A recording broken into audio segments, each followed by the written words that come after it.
Anwar Ibrahim, Perdana Menteri Malaysia, melontarkan kecaman keras terhadap tindakan militer Israel yang mencegat dan menangkap relawan misi kemanusiaan global Sumud Flotilla.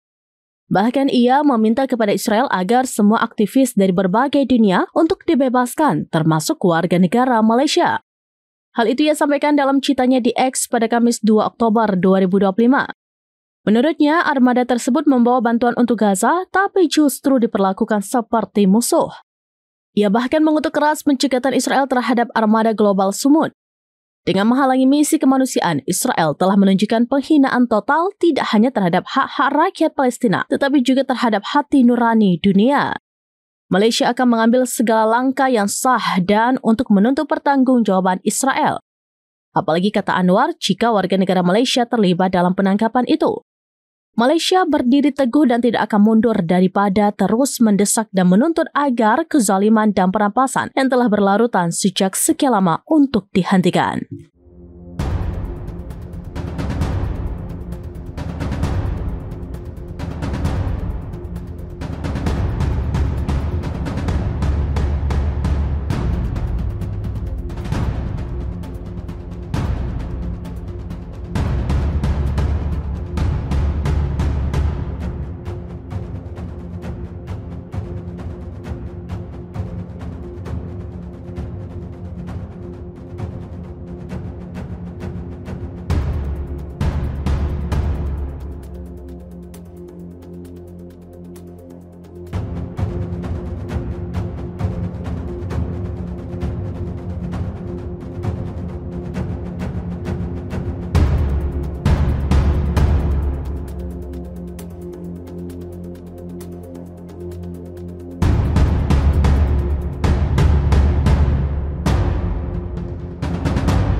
Download Tribun X sekarang, menghadirkan lokal menjadi Indonesia.